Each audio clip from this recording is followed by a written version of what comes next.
នៅតែក្តៅដូចបាយពុះស្កាត់ជួបលោកផៃវណ្ណៈបំភ្លឺផ្ទាល់មាត់ករណីបង់មួយខែ$10000ផ្អើលខេត្តព្រៃវែងបងប្អូនជាទីមេត្រីប្រហែលថ្ងៃនេះករណីបង់មួយខែ$10000នៅតែផ្អើលនឹងទុះការចាប់អារម្មណ៍ពេញបណ្ដាញសង្គមនៅឡើយដែលពាក់ព័ន្ធនឹងការលើកឡើងរបស់លោកផៃវណ្ណៈកាលពីពេលថ្មីកន្លងទៅនេះដោយលោកផៃវណ្ណៈបានលើកឡើងថាស្នងការនគរបាលខេត្តព្រៃវែងលោកឧត្តមសេនីយ៍តូឈឿនប៊ុនឆននិងលោកលេងពៅស្នងការរងទទួលបន្ទុកសេនាធិការបានរងការចាប់ប្រកាន់ថាបានធ្វើទុកបុកម្នេញលើពាណិជ្ជករដែលរកស៊ីត្រឹមត្រូវតាមច្បាប់និងបានតម្រូវឲ្យពាណិជ្ជកររកស៊ីត្រូវបង់លុយប្រចាំខែជូនស្នងការមួយខែ$10000អង្គញាចំសុកដែលគេស្គាល់ថាជាប្រធានសភាពាណិជ្ជកម្មខេត្តព្រៃវែងដែលមានមុខជំនួញនាំគោក្របីទៅលក់នៅវៀតណាមបានត្អូញត្អែថាក្រុមហ៊ុនគាត់មានច្បាប់អនុញ្ញាតត្រឹមត្រូវពីស្ថាប័នជំនាញនិងអាជ្ញាធរខេត្តត្រឹមត្រូវនិងបានបំពេញកាតព្វកិច្ចបង់ពន្ធគយត្រឹមត្រូវទាំងអស់តែបែរជាត្រូវធ្វើទុកបុកម្នេញពីលោកស្នងការខេត្តជាបន្តបន្ទាប់លោកផៃវណ្ណៈបានបន្តទៀតថា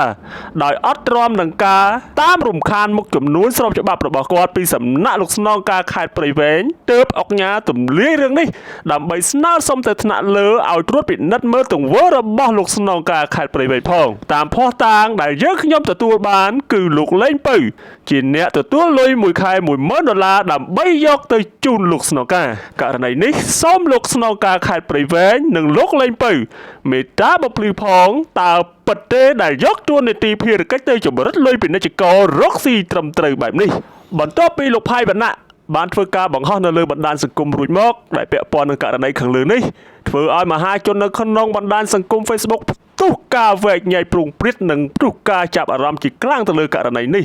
រហូតដល់លោកផៃវណ្ណៈបានបន្តបង្ហោះសារបន្ថែមទៀតថាខ្ញុំសូមបញ្ជាក់ថារាល់ព័ត៌មានដែលខ្ញុំផ្សាយគឺសុទ្ធតែមានឯកសារនិងភស្តុតាងរឹងមាំណាស់ជាពិសេសបើពាក់ព័ន្ធនឹងមន្ត្រីមានតួនាទីបុណ្យស័ក្តិខ្ញុំរឹតតែប្រយ័ត្នប្រយែងចាប់ពស់វែកត្រូវចាប់ក្បាល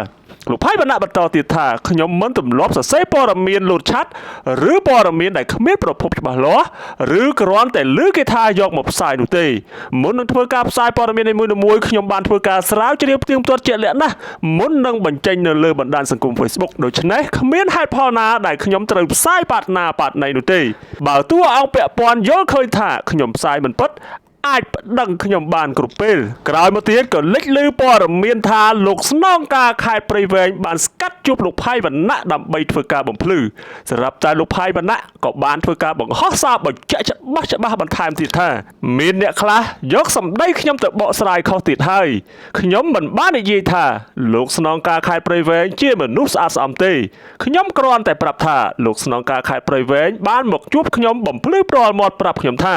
គាត់ស្នងការមិនពាក់ព័ន្ធដាក់ខែមួយខែ$10000ដោយការចោទប្រកាន់របស់អង្គញាចំសុកទេសម្ដីមិនពាក់ព័ន្ធគឺស្នងការនិយាយខ្លួនឯងមិនមែនខ្ញុំអ្នកនិយាយទេ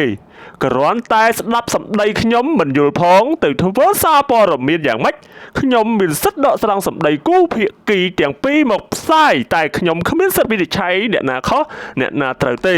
គឺទុកឲ្យថ្នាក់ដឹកនាំដោះស្រាយចុះដូច្នេះសូមឈប់ច្រឡំទៀតខ្ញុំដល់ម៉ោងធ្វើសំណងហើយជម្រាបលាស្រាប់តែនៅថ្ងៃច័ន្ទទី3ខែសីហាឆ្នាំ2026នេះ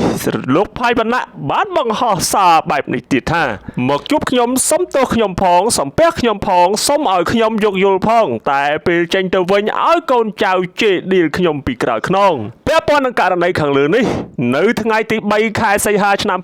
2026នេះអង្គញាចំសុកដែលគេស្គាល់ថាជាអធិរាជចំនួនសាច់គោក្របីនៅព្រៃវែងប្តឹងស្នងការនឹងស្នងការរងខេត្តព្រៃវែងទៅក្រសួងមហាផ្ទៃនិងអគ្គស្នងការនគរបាលជាតិជាផ្លូវការហើយសខ្មៅយ៉ាងណារងចាំតាមដានទាំងអស់គ្នាសូមអរគុណ